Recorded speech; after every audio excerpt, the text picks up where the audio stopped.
Syria की बशर अल असद सरकार पर अल-कायदा और आईएसआईएस के आतंकियों ने हमला कर दिया है। सीरिया में हालात अब बहुत ज्यादा बिगड़ चुके हैं। एचटीएस के नाम की इस गुट ने अलेप्पो शहर पर भी कब्जा कर लिया है, लेकिन पुतिन के एक्शन में इस आतंकी गुट का सरगना मारा गया है और अब इसके मददगार तुर्की को लगा रहे हैं कि रूस का अगला टारगेट वो भी बन सकता है।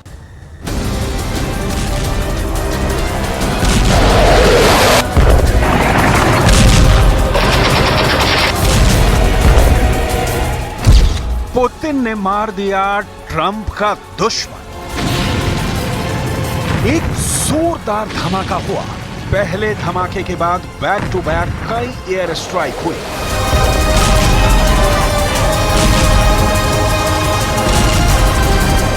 धमाके इतने जबरदस्त थे कि धरती हिल गई। ऐसा लगा कि भूकंप आ गया। आसपास के लोग अपने घरों को छोड़कर भाग खड़े हुए। पूरे इलाके में अफरा तफरी मच गई। हर तरफ धूल और धुएं का गुबार था और जब धूल और धुएं का गुबार छटा तो पता चला कि दुनिया का मोस्ट वांटेड आतंकी का खेल खत्म हो चुका है। रूस के हमले में दुनिया का मोस्ट वांटेड जुलानी मारा जा चुका है। जुलानी की मौत की खबर दुनिया के लिए बहुत बड़ी है। अरब की मीडिया भी दावा कर रही है कि उसके सूत्र भी जुलानी की मौत की पुष्टि कर रहे हैं।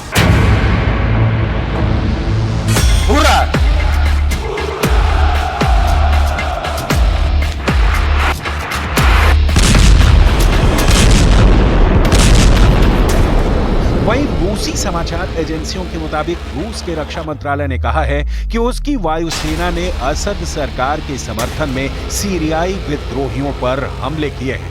जुलानी की मौत पर अभी तक कोई आधिकारिक पुष्टि नहीं हुई है। $1 करोड़ का इनामी था जुलानी। अमेरिका का मोस्ट वांटेड था जुलानी। पुतिन ने मार दिया ट्रंप का दुश्मन।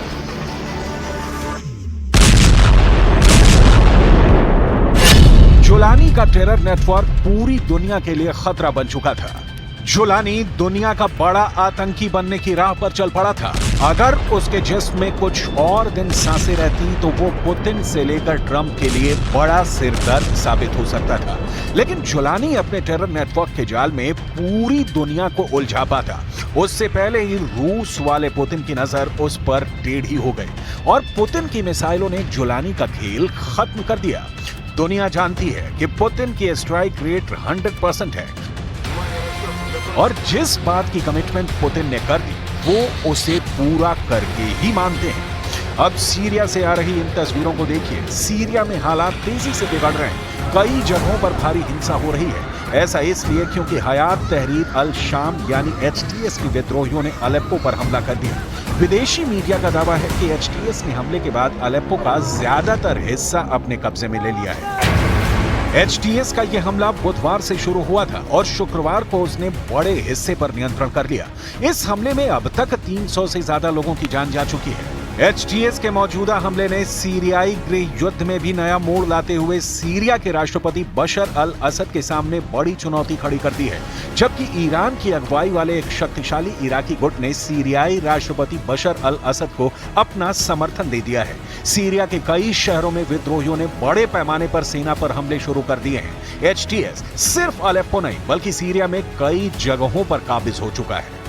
विद्रोहियों के हमले के बाद राष्ट्रपति बशर अल असद की सेना कमजोर पड़ने लगी है। सीरिया से आई सेना की तस्वीरें देखकर डर लगने लगा है। सीरियाई सेना ने कई जगहों पर अपनी पोस्ट को छोड़ दिया है और वो या तो पीछे हट गई है या फिर वहां से सैनिकों ने भागना ही उचित समझा। सीरियाई सैनिकों से विद्रोहियों ने हथियार तक छीन लिए और उन्हें बंदी बना लिया है। अब सीरिया में हो रही इस जंग को समझिए कि अगर ये बढ़ी तो क्या हो सकता है।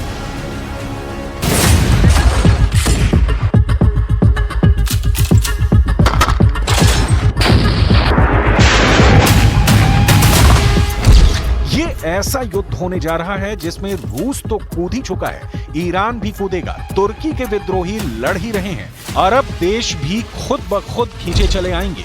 इजरायल और अमेरिका ने अपनी सेनाओं को एक्टिवेट कर दिया है। अलेप्पो में चल रही जोरदार जंग के बाद दुनिया के लोग जानना चाहते हैं कि आखिर क्या है ये एचटीएस जिसने सीरिया में तहलका मचा रखा है। तो सुनिए, ये आईएसआईएस और अलकायदा से जुड़े आतंकियों का नया गुट है जिसे तुर्की का समर्थन है।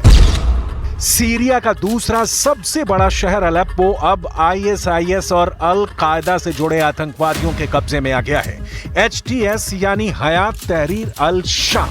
इस आतंकी गुट में आईएसआईएस से जुड़े आतंकी भी हैं और अल कायदा से जुड़े आतंकी भी। इसका सबूत है ये वीडियो, बहुत गौर से देखिए।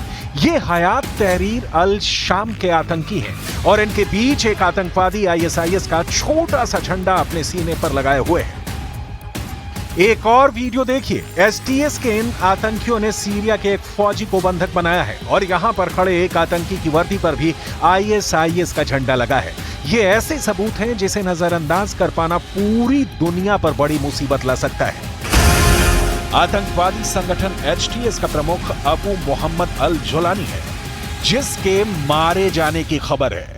हयात तहरीर अल शाम में 15,000 से ज्यादा आतंकवादी हैं। इस आतंकवादी संगठन को तुर्की से ज्यादा मदद मिलती रही है, यानी तुर्की के एर्दोआन हैं जो एचटीएस की ताकत बने हुए हैं। कहा जा रहा है कि नाटो के सदस्य देश तुर्की ने सीरिया के अंदर रूस पर हमला बोल दिया है, क्योंकि अलेप्पो में रूस के कई सैनिकों के मारे जाने की रिपोर्ट है। क्या नाटो ने सीरिया के अंदर रूस पर सबसे बड़ा हमला बोल दिया है? पुतिन क्या करेंगे? एर्दोआन क्या करेंगे? क्या ये युद्ध बढ़ा तो नाटो और रूस की डायरेक्ट जंग होगी? इस वक्त सबकी नजर एर्दोआन पर है, क्योंकि तुर्की के राष्ट्रपति को ही इस बार सीरिया में हुए उलटफेर का मास्टरमाइंड कहा जा रहा है। क्या एर्दोआन ने पुतिन से दोस्ती दांव पर लगा दी है? क्योंकि रूस ने ही बशर अल असद सरकार की मदद करके सीरिया को पहले आईएसआईएस और अल कायदा जैसे आतंकी संगठनों से बचाया था। इस बार सीरिया में शुरू हुए युद्ध में कौन किसके साथ है, बहुत गौर से समझिए। एचटीएस यानी हयात तहरीर अल शाम को तुर्की से समर्थन है, तो दूसरी तरफ सीरिया में बशर अल असद की सरकार को ईरान का समर्थन है, रूस का समर्थन है। एचटीएस में तुर्की के आतंकी हैं, अरब मूल के आतंकी हैं, उज़्बेक आतंकी हैं।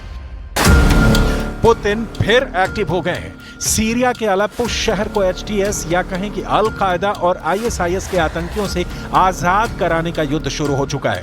रूस ने उनके ठिकानों पर बमबारी शुरू कर दी है। सीरिया की एयरफोर्स के साथ मिलकर रूस के फाइटर जेट लगातार अलेप्पो में ऐसे अड्डों पर बमबारी कर रहे हैं जहां पर एचटीएस के आतंकियों का कब्जा है।